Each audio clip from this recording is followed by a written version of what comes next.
En el ruido de la vida, en la normalización de la violencia y la intransigencia del ser humano, las heridas de las víctimas y las amarguras de los abusadores se escabullen en los hogares y en las familias.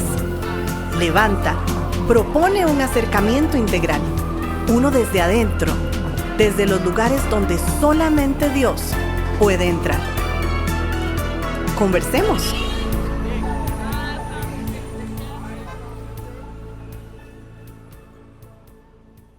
Continuamos con esta segunda parte del gran tema de la normalización de la violencia y para esto, mi hermano, introducirnos acerca de este tema tan relevante. Sí, la semana pasada hablamos un poco sobre la problemática de la normalización de la violencia doméstica y hoy vamos a escuchar la segunda, donde vamos a hablar de la denuncia correcta de cómo tratar esta problemática para no normalizar. Vamos a escuchar entonces. Eso es un asunto, no es un asunto de violencia doméstica, es un problema matrimonial. Aprendan a comunicarse bien, vayan a comerse un helado juntos y van a ver que todo está bien. Son mitos y todos estos mitos van normalizando bien el desarrollo de la violencia doméstica. Entonces, quiero que leamos ese texto de Abdías, versículo 10, en el único capítulo que tiene, para entrar en algunos conceptos puntuales de la normalización. Dice así: por la violencia hecha contra tu hermano Jacob, te cubrirá la vergüenza y serás exterminado para siempre. Violencia. La palabra aquí en el hebreo es la palabra Hamas, así como el grupo islámico terrorista que ahí está hoy en boca de muchos, está la palabra violencia y tiene una gran implicación. Tiene que ver con desmembrar, descuartizar, separar, robar. Inclusive dentro de las posibles interpretaciones de la palabra está el concepto de no hacer nada, de ser un testigo sin acción frente a la violencia. Así que esta palabra es muy importante y aparece muchas veces en el Antiguo Testamento. Violencia, destrucción, descuartizamiento, separación, robo, bien, contra tu hermano. Cuando otras naciones hicieron daño a Israel, el Señor no enfatizó este aspecto de la hermandad. Sí lo hace con Jacob. Te cubrirá la vergüenza y serás exterminado para siempre. En el día que te mantuviste aparte, en el día que extranjeros llevaron su ejército cautivo, cuando extraños, no hermanos, cuando extraños entraron por su puerta y sobre Jerusalén echaron suerte, tú eras como uno de ellos. La figura que debería ser de apoyo se gira en contra para ser como uno de ellos, como ser un abusador más. Y pongámonos nosotros en el papel de Edom. Cuando alguien cercano, conocido, amigo, familiar, comienza a sufrir en manos de otro, bien, y simplemente contemplo, simplemente me detengo y digo, no es para tanto, eso es normal, y no respondo de una forma asertiva a la debilidad que tienen. Ahora, no debiste reírte de tu hermano en su mal día. ¿Cuántas veces historias de víctimas de violencia doméstica nos hacen reír? Que tienen la valentía, porque es otro tema, la valentía de siquiera expresarle algo a alguien. Vamos a hablar directamente en la iglesia. Llega esta persona que está siendo abusada de muchas formas, se acerca y con ese temor y con ese miedo de que la juzguen, que la critiquen, comienza a contar cosas y la respuesta es, pero eso no es nada. Seguro tuvo un mal día. ¿Quién sabe qué le dijo usted? ¿Cómo le quedó el arroz? ¿Le quedó bien el arroz? Y vienen las risas. No debiste reírte en el día de su desgracia. No debiste alegrarte a costa del pueblo de Judá en el día de su ruina. No debiste proferir arrogancia en el día de su angustia. Fue uno más. A mí me quedó muy grabado esta parte puntualmente. Tú eras como uno de ellos. Vemos casos, escuchamos casos, vemos noticias. Juan Carlos nos lo decía al principio. Hablamos en la iglesia de violencia doméstica, si es que lo hablamos, bien, y es como, sí, qué difícil, ¿verdad? Bueno, ya es hora de comer, vámonos. No hay una concientización y estamos normalizando esos eventos. Continúa el versículo 13. No debiste entrar por la puerta de mi pueblo en el día de su calamidad. No debiste recrear la vista con su desgracia en el día de su calamidad. No debiste echar mano a sus riquezas en el día de su calamidad. No debiste aguardar en los angostos caminos para matar a los que huían. No debiste entregar a los sobrevivientes en el día de su angustia. No debiste. No debiste entregar a los sobrevivientes en el día de su angustia. Probablemente nosotros no vayamos a lastimar o seguir las formas de abuso explícitas que una mente abusadora desarrolla sobre una víctima. Pero siendo conscientes de que está pasando y no hacer nada y quedarnos callados, no solamente es una forma de violencia, sino que comenzamos a actuar de una forma de victimizar a esta persona otra vez. Me quedo quieto, me quedo tranquilo, es una forma de violencia y sigo normalizando algo que ya de por sí está normalizado. Entonces, ¿qué hacer? ¿Cómo nosotros podemos pensar, ¿verdad? Y desarrollar algunos puntos muy específicos? Bueno, vamos a ver esto rápidamente. Algunas formas, algunas líneas que van alimentando la normalización. Primero, normas culturales. Bien, las normas culturales van desarrollando la normalización de la violencia doméstica. Es importante comenzar a identificar estas cosas. En una conversación, en la iglesia, en la casa, en el trabajo, la cultura comienza a hablar. Bien, están los hombres, mujeres conversando y comienzan a haber comentarios, comienzan a haber ideas, comienzan a haber conceptos. Y la respuesta es, sí, está bien, está bien. Y comenzamos a escuchar una línea que va diciendo, las normas culturales van normalizando diferentes formas de violencia. Bien, número 2, falta de educación y conciencia. ¿Cuántos de nosotros sabíamos lo que Erwin expuso en esta mañana? Quizá teníamos algunas ideas, porque ya estuvo en los talleres de Levanta. Pero usualmente no nos educamos en estas áreas. Y si somos parte de una iglesia, sabemos que tenemos que estar disponibles para estas necesidades que van a aparecer. Pero si no sabemos cómo tratarlo, cómo abordar qué es lo que está pasando, podríamos dar respuestas que realmente pueden ser complicadas. Tercero, estigmatización y miedo. Se pone las cosas en cajas y dice, esto es un problema del matrimonio, entonces yo me quedo ahí, yo no me meto en este. No sé si sabían, pero la violencia doméstica ha sido declarado un asunto de salud pública. No es un asunto privado. Declarado de forma legal como un asunto de salud pública. No es lo que pasa a la puerta para adentro, pero tenemos ideas. Nos da temor. Es que si yo denuncio, qué feo, meterme con, ¿verdad? ¿Qué van a pensar de mí? Que soy un metiche. No interesa. O sea, que piensen que somos metiches, no hay ningún problema. Tercero, falta de recursos y redes de apoyo. Esto es otra cosa que va alimentando la normalización de la violencia doméstica. Cuando hay falta de recursos a nivel financiero, a nivel económico. El corazón de Levanta nace cuando una persona, bien, que ahora lo vamos a contar un poco más, tiene una experiencia de estas. Está en su casa un domingo en la noche, ¿sí? Tocan su puerta, es una mujer golpeada, ensangrentada, lastimada, pidiendo ayuda. Estas personas no hablaban español, la víctima solo hablaba español, y la mujer herida comienza a pedir ayuda, se intenta socorrer, pero dice algo, si tan solo tuviéramos dónde dormir y estar seguros por esta noche, todo estaría mejor. Vivimos en un país que no tenemos muchísimos recursos, tenemos iglesias que tal vez no tienen los recursos necesarios para poder proveer un lugar seguro para que alguien duerma. ¿Cuánto significaría? Yo no puedo expresarlo porque no he pasado. ¿Cuánto significaría para una mujer o una víctima recién agredida saber que tiene un lugar donde puede ir y estar segura? Donde su vida sea lo primero, su seguridad física. Donde en segundo lugar sea estabilizada emocionalmente para que pueda regularse, respirar y poder responder. Y además, diferencia de la iglesia con instituciones no cristianas o sin un fundamento bíblico, aparte de esto, tener la verdad revelada de Dios. Porque a ver, los programas que tenemos a nivel social tienen sus intenciones, sus recursos, tienen su fuerza y son excelentes, pero carecen de algo, carecen de la verdad de Dios. Entonces su enfoque va a ser desde muchas perspectivas, muchas áreas, Y está bien porque provee seguridad, provee estabilidad emocional, pero nada más.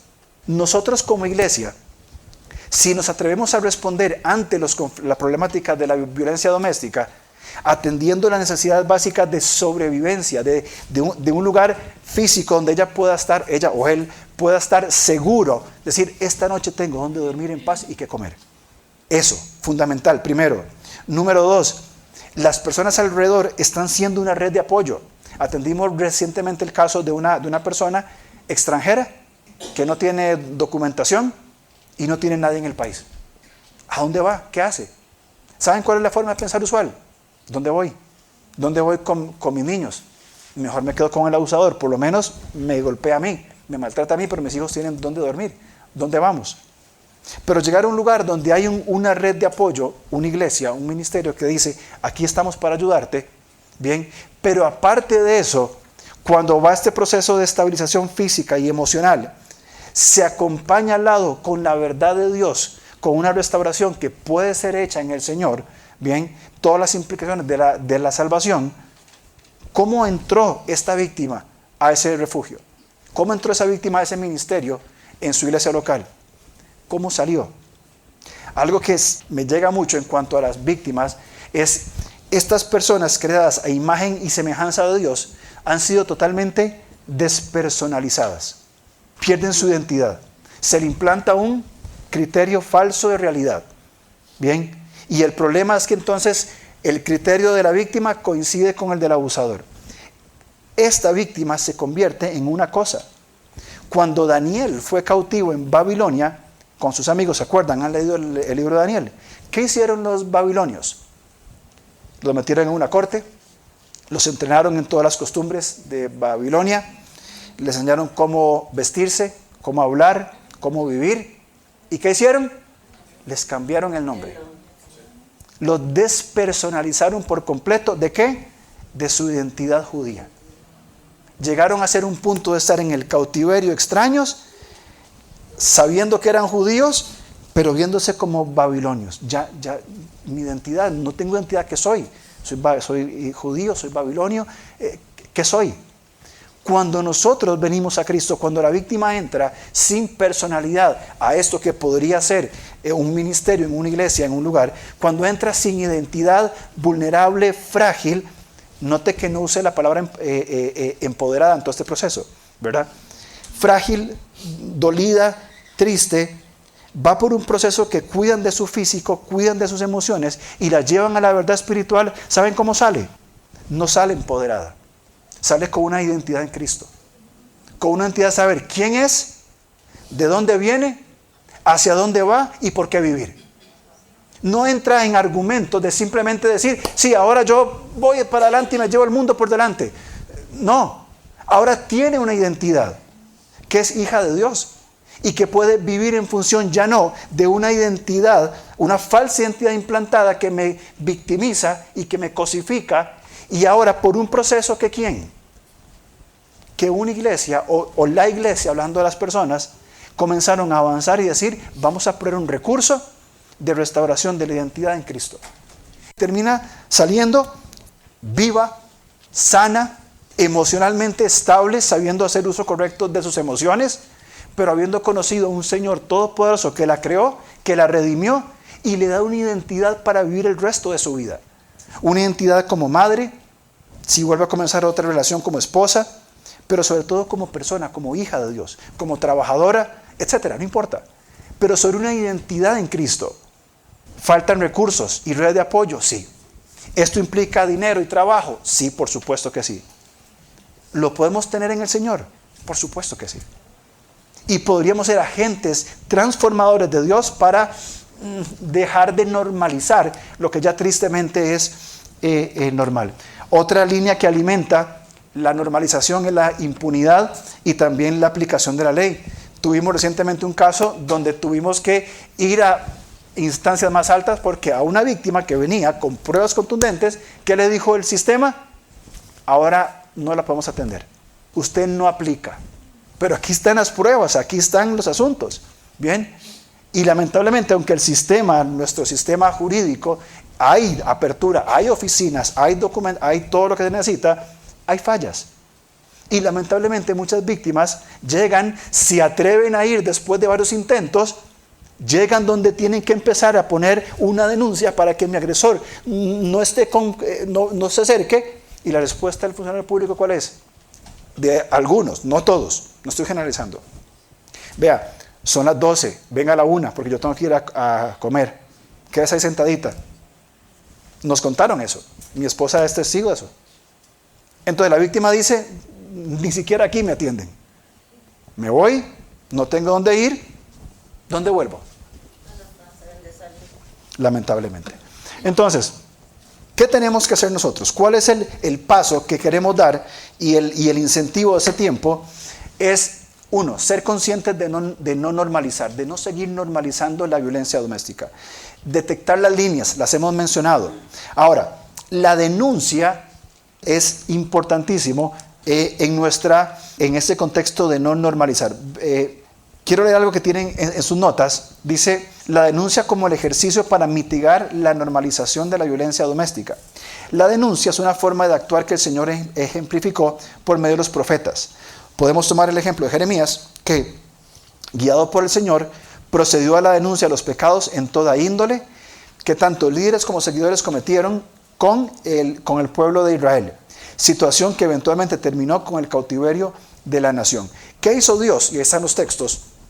¿Qué hizo el Señor cuando el pueblo comenzó a cometer idolatría? Cuando pasaban a sus hijos por fuego, cuando se desviaron en diferentes tipos de prácticas, cuando robaban, por ejemplo, en los profetas menores, se habla de que algunos ofrecían un kilo de uvas y daban medio. Todas estas injusticias. ¿Qué hizo Dios? Mandaba profetas. Y el profeta, en medio de una sociedad perdida, ¿qué decía? Es tan malo lo que están haciendo. Lo que están haciendo no está bien. Hay que proteger a esas personas. Sus sistemas, sus formas de actuar están dañando y perjudicando a otros. Tienen que responder diferentes. Los profetas nunca fueron famosos, nunca fueron apreciados, nunca fueron valorados, pero al final el Señor les dio el beneficio, bien, de decir, esto es de verdad lo que está pasando. Los profetas aprendieron a denunciar. Otra vez, no con carteles en la calle, que poco alcanza, sino desde una posición de restaurar y de una posición de anunciar la verdad de Dios y de actuar en conformidad con esto. Ahora, ¿cuáles son formas que podemos contemplar nosotros para denunciar como iglesia la problemática de la violencia doméstica? Número 1, educación interdisciplinaria. Bien, no podemos simplemente limitarnos a que en los recursos de la iglesia pretender abarcarlo todo. Hay otras disciplinas, bien, que las cuales Dios también creó. ¿Qué habla Dios en cuanto a la ley, por ejemplo? Romanos capítulo 13 dice que los reyes y gobernantes puestos por Él son sus servidores y que no en vano llevan la espada y que van a hacer justicia. Indiferentemente de todo lo que hemos comentado y mencionado, estas otras disciplinas, la iglesia como un puente, bien, de poder conectar, de poder prepararnos a nivel legal, ¿qué podemos hacer? A nivel psicológico, ¿cuáles herramientas son compatibles con el desarrollo de estos tratamientos? A nivel de trabajo social, a nivel de desarrollo social, ¿cómo podemos reinsertar a una víctima que comience su propio negocio para que sobreviva? Porque la mayoría, y creo que la experiencia de casi todos los casos que hemos tenido, la víctima sale y no tiene mucho, para no decir nada. ¿Puede la iglesia abarcar todos estos campos? No puede. Pero debe educarse en otras disciplinas y hacer el uso correcto y bíblico de estas disciplinas que van a enriquecer no solamente la experiencia de la iglesia, sino también el desarrollo de la víctima. Vea, aquí está lo que legalmente tiene que hacer. Aquí está un acompañamiento psicológico o de consejería bíblica con apoyo psicológico. Aquí tiene aspectos de trabajo social, aquí puede trabajar. Es parte. No es solamente ponerme al lado, pobrecita. La iglesia necesita, para denunciar y para no normalizar, educarnos en otras áreas que son importantes. Número 2, construir redes de apoyo. Esto es fundamental. Cuando leemos el libro de Hechos, si usted lo lee, hay una palabra que para mí resalta en rojo, en amarillo y con todas luces. Comunidad. En Hechos vemos a la iglesia como una comunidad. Es un grupo de personas que están juntos y que cuando hubo persecución desde adentro o desde afuera, estuvieron juntos y sostenidos. ¿Por qué? Por otras personas que se pusieron al lado y con los recursos que tenían, esto es lo que yo puedo aportar, esto es lo que yo puedo aportar, esto es lo que yo puedo aportar. Esa red de contención que le da la seguridad de decir, puedo seguir con mi vida. No voy a estar 20, 30 años en una relación abusiva, sino que tengo el recurso de una comunidad, de una red de apoyo. Y la iglesia, como personas que van conectando, que van estimulando a la familia de la víctima. ¿Cómo la familia puede ser una parte en esto? ¿Cómo la iglesia misma puede ser? ¿Cómo otros hermanos pueden ser parte de que esto suceda? Vamos desnormalizando. Y no va a ser normal que una iglesia vaya a toque las puertas de la policía para decir, vea, estamos atendiendo un caso de violencia doméstica, ¿nos pueden ayudar? Una iglesia, un grupo, sí. Y ya hablamos con este y con este y con el otro y queremos crear una red de protección para que esté segura. Tercero, hablamos también que entender que el abusador elige abusar. Y no me meto en eso que es campo de Erwin. Es control. Es una decisión que el abusador hace. ¿Cuándo lo normalizamos? Cuando lo justificamos. Pobrecito, es que tuvo una niñez tan difícil. Ha sufrido tanto el pobre. Y sí es cierto, puede ser que sí, pero no justifica. No justifica las conductas. Muy probablemente este abusador ha pasado por muchas cosas, probablemente que sí. Y tiene que buscar una red de apoyo que lo contenga y poder trabajarlo. Pero no justifica su conducta. Porque decide, tiene otras formas de responder, pero decide responder de esta manera. Cuando nosotros justificamos, ya Erwin lo habló, con el alcohol, con las emociones, etc., seguimos normalizando el asunto. El abusador actúa porque lo decide. El abusador actúa porque quiere controlar. Listo. No, mire, es que nada, esto es así. Comprobado, esto es así. Si yo sigo, pobrecito, es que no, vamos a seguir normalizando y no vamos a denunciar. Número 4, comprender los tipos de abuso y sus consecuencias. Bien, la ley costarricense de la violencia doméstica contempla 4 formas de abuso. Abuso psicológico, abuso sexual, abuso físico y abuso patrimonial. Bien, creo que entendemos que el abuso físico es cuando hay golpes, bien, empujones, como dicen los abuelos, socollones, ¿verdad? Cuando lo agarran y lo mueven, golpes de cualquier forma, bien. El abuso psicológico tiene que ver con todo este proceso a cuentagotas, de ir minimizando y despersonalizando a la víctima, haciéndola sentir, sí, yo verdaderamente soy tonta, sí, yo verdaderamente soy fea, sí, es que él tiene razón. El abuso sexual, creo que lo entendemos, desde una violación hasta las implicaciones sexuales, hasta forzar, aunque sea su esposa, a tener relaciones sexuales cuando no hay consentimiento, es una forma de abuso sexual. Y el abuso patrimonial tiene que ver cuando el abusador controla todo lo que son bienes materiales. No le da dinero, no tiene tarjetas, no tiene recursos, le quita el teléfono, le destruye el teléfono, le golpea su carro y toda esta dinámica. Va a dañar las cosas físicas de la víctima. Entonces la víctima llega a un punto de decir, me pega, me dice que soy tonta, quiere que tengamos relaciones sexuales cuando yo no quiero, me obliga a hacerlo, me rompe el teléfono, me quiebra la computadora, no me deja conectarme con mi familia, no puedo hablar con nadie. Es el escenario perfecto. Cuando vamos nosotros identificando estas cosas, cuando se acerca alguien en la iglesia o en cualquier contexto y nos comienza a decir, sí, es que mi esposo, vieras que, o esposa, porque también está en otras direcciones, es que él me cuida tanto que no me deja andar en Uber, ni en bus, ni nada.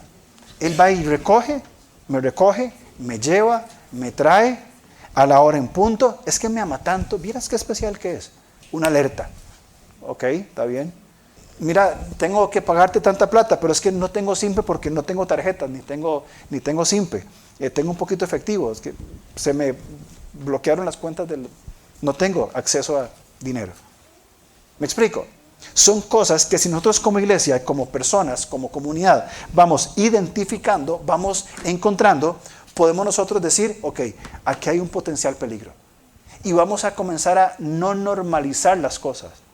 Y vamos a buscar las estrategias, bien, y el desarrollo de habilidades blandas también, por supuesto, de escuchar, de comunicar, de tener empatía, de decir, ok, ¿cómo le digo a esta persona que posiblemente su esposo o esposa es un abusador?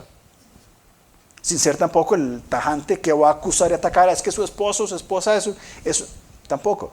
Porque es encontrar el camino de cómo llegar a poner las palabras correctas. Pero si hay ya 1, 2, 3, 4 cosas, ya yo sé qué es lo que está pasando. Y debo entonces dar los pasos para concientizar. Y finalmente, comprender el ciclo de la violencia doméstica que fue propuesta por Lorraine Walker, creo que en los años 90, y que ha sido muy desarrollado y lo van a estudiar creo que lo tienen en sus notas también todos, pero ahí tenemos el ciclo de la violencia doméstica. ¿Por qué? Porque el ciclo muchas veces, y no me meto porque lo van a ver más adelante en los talleres, se va repitiendo, como un ciclo que es, se va repitiendo. Ya cambió. Después de que me maltrató, me golpeó, ya cambió, me pidió perdón, que él va o ella va a cambiar y qué va a hacer a partir de ahora todo esto. Y vuelvo otra vez con él o con ella. Y es un periodo que cambió. Sí, cambió de verdad. Y viene otra vez el ciclo. Y otra vez cambió y otra vez el ciclo. Y se va repitiendo y repitiendo y repitiendo. Si no lo identificamos nosotros y le ayudamos a las víctimas a que lo puedan desarrollar, entonces pregunto yo, ¿cómo podemos apoyar efectivamente y salir de este modelo de normalización, bien, y ejercer denuncia correcta? Algunas conclusiones puntuales. Número 1, instruirse en una amplitud bíblica e integral sobre el abordaje de la violencia doméstica. Bien, ¿cómo no normalizo? Instruyéndome. Necesitamos instrucción, capacitarnos. Desde un fundamento teológico, por supuesto, pero también ampliándolo a otras disciplinas que van a fortalecer y que no va a ser extraño que encontremos muy buena sintonía entre la verdad revelada y algunas otras ramas importantes de nuestra vida. Número 2, promover activamente la visión de iglesias como espacios seguros para aquellos que sufren. Bien, no los conozco, a la mayoría de ustedes, no conozco sus iglesias, pero lo que percibo de algunas iglesias es, la iglesia es el lugar donde entramos y todos estamos felices. Y aquí todos nos vestimos bien y estamos juntitos bien y aquí no pasa nada feo. Y no, la iglesia fue enviada, por tanto, vayan y hagan discípulos. Por tanto, abran sus puertas. Por tanto, generen espacios seguros. Por tanto, lo que ustedes tienen, compártanlo con otros. La iglesia no debería cerrarse a las necesidades y a la problemática social de cada comunidad. Mi comunidad, donde está nuestra iglesia, tiene cierta problemática. Tenemos que responder bíblicamente a esa problemática. Y que las personas puedan llegar y decir, necesito hablar, necesito ayuda, y este es un lugar seguro. Aquí nadie te va a juzgar, nadie te va a criticar, nadie va a tolerar abusos. Vamos a caminar con vos en un proceso. Eso debería ser la iglesia, un lugar seguro. Y que encuentre en ese lugar seguro personas seguras para poder hablar. Personas que van a entender su vulnerabilidad. Y tercero, ser y construir redes de apoyo, evidentemente que en Cristo, para aquellos que su voz ha sido acallada por el pecado y por el mal. Bien, hay personas que no tienen voz. No tienen voz, no pueden reclamar. Este último caso que les cuento, una persona extranjera, indocumentada, sin familia en el país, en una relación abusiva, sin tener nada, que tuvo que salir inclusive con las 2 o 3 cositas que pudo rescatar y nada más, bien, no tiene voz. ¿A quién le va a hablar? ¿A quién le va a pedir ayuda? ¿A quién? A nadie. Y si no logra encontrar una red de apoyo, probablemente, en el mejor escenario, va a vivir el resto de su vida una vida de desgracia, de dolor y sufrimiento, y en el peor de los casos va a terminar asesinada. ¿Saben a quién encontró esta mujer? Encontró a una iglesia, encontró a un pastor, a su esposa, que la escucharon, que le creyeron, que usaron sus propios recursos, que buscaron otros recursos, que construyeron una red de apoyo con una abogada, con otro campo, nos contactó a nosotros y entre todos hicimos una red de apoyo. ¿Sabes dónde está hoy esa esa víctima, esa sobreviviente? En un lugar seguro, donde no la maltratan, no la golpean, tiene su comida, tiene sus cosas, limitadas pero las tiene, donde va a empezar un proceso de consejería, de restauración, donde se va a apoyar para tener un trabajo, para que sus hijos estudien y tengan una vida con una identidad en Cristo. Pero ella encontró esa iglesia en ese lugar puntual y encontró líderes anuentes a escuchar y trabajar. Yo pregunto, ¿cuántas personas no la encuentran? ¿Cuántas han venido a nuestra iglesia y nos hemos visto que nos sobrepasa y nos alejamos? Sí, voy a orar por usted. Ser red de apoyo en Cristo para aquellos que su voz ha sido acallada es el rol importante y crucial para todos nosotros como iglesia en esta problemática de levantar la voz por aquellas personas que sufren y que si no nos levantamos van a seguir sufriendo. Gracias por escucharnos. Estamos listos para seguir conversando a través de nuestras redes sociales. En Instagram, búsquenos como @levantacr, en Facebook como LevantaCR o contáctenos al correo alonso@levantacr.org.